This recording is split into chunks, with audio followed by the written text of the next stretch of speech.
கபிலதேவநாயனார் அருளிச் செய்த சிவபெருமான் திருவந்தாதி.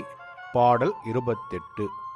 ஆயம் அழிய அலர்கொன்றை தார்வேண்டி ஆயம் அழிய அயர்வேன்மேல் ஆயன்வாய் தீங்குழலும் தென்றலும் தேய்கோட்டு இளம்பிறையும் தீங்குழலும் என்னையே தேர்ந்து.